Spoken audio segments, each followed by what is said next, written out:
ما ډیرو درنو عزتمندو مشرانو، تاسو ټولو ته معلومه ده چې مرکزی او صوبایي حکومت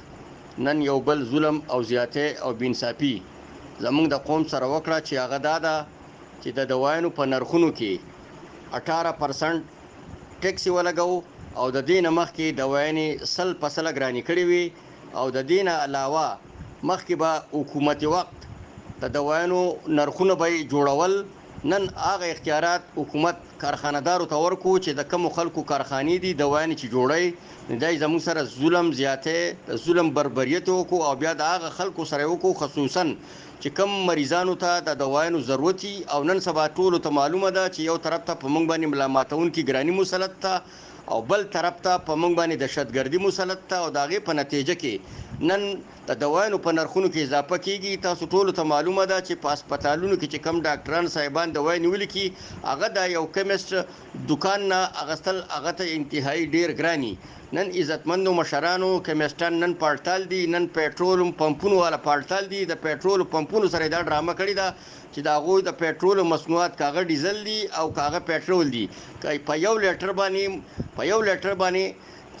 80 روپۍ په هغه باندې ټیکس لګولې دی او د دینه علاوه هغه ته ویل دي چې تاسو به اډوانس ټیکس ورکوي. نو دا ظلم او زیاته زموږ سره روان دي. دا موږ په یو صورت باندې منلو ته تیار نه یو. زه د پېټرولیم اسوسییشن چې کوم نننې اړتال دی یا د هغه اړتال جاری دی د دې سوات فدریشن مکمل تور باندې د حمایت اعلان کوي. د کیمست اسوسییشن چې د کم اړتال په سلسله کې کم کال ورکړی دی د غیم تاجر برادری د سوات بلکې د ټول ملکن ډیویژن تاجران دغه اړتال مکمل تور باندې د حمایت اعلان کوي او دا خبره کوي واضحه کوي چې د دینه مخکې په نرخونو کې اضافه شوی او دلته زمونږ یو طرف ته په مونږ باندې بدامنی په مونږ باندې مسلط ته د بدامنی په صورتحال کې زمونږ صوبه چې کم دا غا د ډیر د بدحالي معاشي صورتحال سره مخامخ ته. نن کتا سو ګوري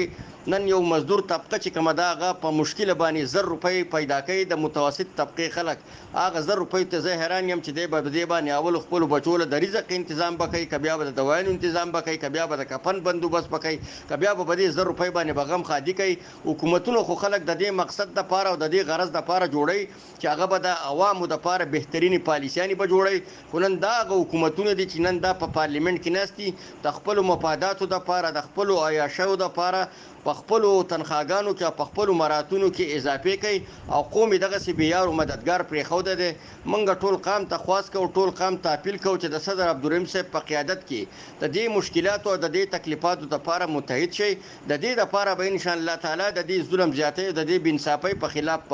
مونږه ان قریب لا عمل بجوړو او د دې لپاره به مونږه باقاعده تور باندې پاسون وکاو او د احتجاج به مونږه کو چې د حکومتي وخت نه به د کشمیرانو اغړتال به مونږه یرو. بل طرف ته تاسو معلومه ده چې د بجلی په نرخونو کې ورځ اضافه کیږي. نن چې تاسو الکترونیک میډیا یا پرنټ میډیا وګورئ پاغه کې تقریبا د ګریلو صارفینو باندې 15 روپۍ د یونټ ماهانه قیمت مقرر کړی دی. بجلی زمونږ د اوبو باندې جوړه شوې ده نه زمونږ بجلی د تیلو بجلی ده یا د غتی بجلی ده یا د کویلی بجلی ده. زمونږ بجلی خالصتا په اوبو باندې جوړه شوې ده بیا د سواد په اوبو جوړه شوې ده. زمونږ د ملکن جبن چې کم دی د هغه بجلی چې کومه ده هغه موږ لنه راکړي هغه پنجاب نېشنل ګریډ ته ورکړي دا زمونږ سره زیاتې کیږي زمونږ سره بینصافي کیږي. د دې بینصافي او د دې ظلم او زیاتې په خلاف باندې به ان شاء الله تعالی مونږه ان قریب به आवाज پورته کوو څنګه چې مونږه د تیر شوی ټیکسونو د لپاره आवाज پورته کړو او پاغه کې باقاعده تور باندې وفاقي حکومت مجبور شو او امیر مقام سے پاغه کې د یو کال د لپاره توسیع ورکړه. نو دغه سي ان شاء الله تعالی چې دا کم په دوايانو په نرخونو کې کم اضافه شوې ده یا په پېټرول مصنوعاتو کې دا کم ټیکسونه لګولې دي یا د بجلی په نرخونو کې چې کم اضافه کړې ده دا سوات فدریشن مکمل تور باندې رد کوي او دا مکمل تور باندې مسترد کوي. او موږ د وزیر خزانه نه دا مطالبه کوو چې هغه فوري تور باندې د استعفا ورکړي چې هغه د ورلد بانک او د IMF په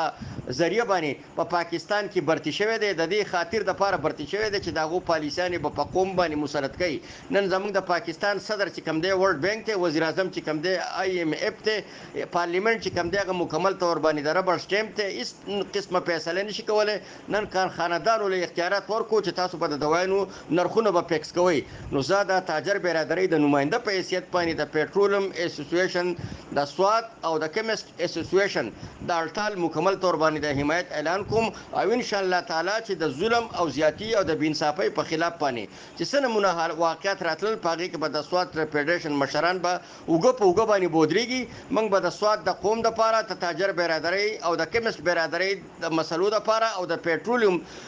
اسوسییشن د مسلو دپاره په بھرپور طریقه به موږ اواز پورته کوو. د الله په مهربانۍ باندې موږ د هیڅ چا نه نیریږو. موږ صرف د هغه ذات نیریږو چې موږ پیدا کړي او دا ټوله دنیا پیدا کړې ده. زموږ د سرونه صرف الله ته کته کېږي، انسان ته نه کته کېږي. موږ به د سوات د عوامو د حقوقو دپاره او په هر فورم باندې اواز پورته کوو. ډېره مهرباني.